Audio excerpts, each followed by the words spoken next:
Hi, thank you for joining us today. Today we are going to be addressing the non-traditional markings of controlled unclassified information, like how to use cover sheets and forms, as well as marking emails or storage containers. To begin, let's consider when a form must be marked as controlled unclassified information. If a form is going to be filled in with information that falls under the definition of CUI, it must be labeled to reflect as much. In this example, the application or form calls for a Social Security number to be filled in by the applicant. This is information that qualifies as CUI, and therefore, that information must be protected. The control marking on the form can say controlled or CUI when filled in. If space is limited on the form, consider using a cover sheet. On that note, there are situations in which it is more convenient to use a cover sheet to mark CUI. Though it is not a mandatory practice, it is often the most practical and therefore worthwhile to learn. Cover sheets are available to be downloaded and used from the CUI registry online. On screen for reference are 3 available templates that you can use and fill in if you desire to use a CUI cover sheet.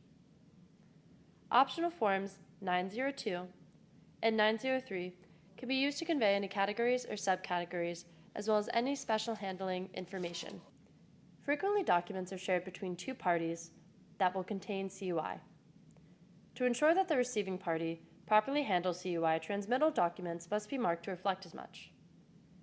The documents must have a clear and conspicuous message along the lines of, when enclosure is removed, this document becomes uncontrolled, unclassified information. As you can see in the example on screen, a fax is being sent that contains CUI.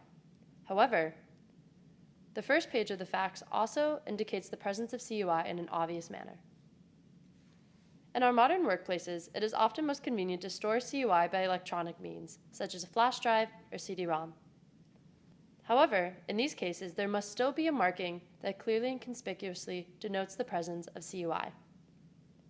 Though it may not always be practical to include a category, subcategory, etc., at a minimum, there must be a clear label of controlled or CUI on the outside of media objects, such as a flash drive.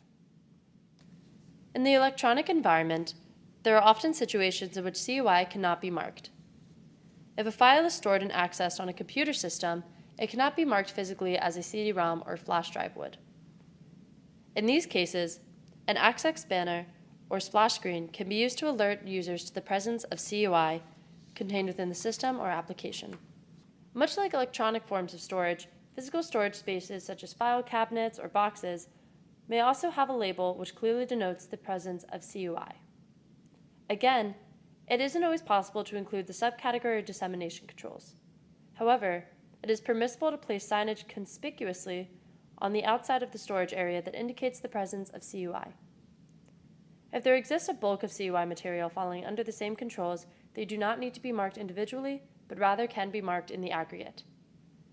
Therefore, the control marking on the outside of the filing cabinet, should it contain a large bulk of information all falling under the same controls of CUI, will be sufficient if that marking is appropriate for the entire group.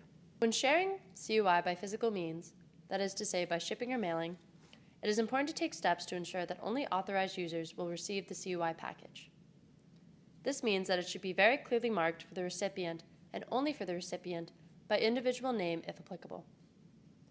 Furthermore, since the delivery will be handled by several non-authorized holders, do not place any CUI markings on the outer wrapper. This is absolutely mandatory. Similarly, it is important to train any mailroom staff who will come into contact with CUI on the proper protections that they should be taking with that package. Thank you for joining us today and for taking the time to learn how to properly handle your CUI. If you have any further questions, feel free to visit the CUI registry or contact the Office of Controlled Unclassified Information.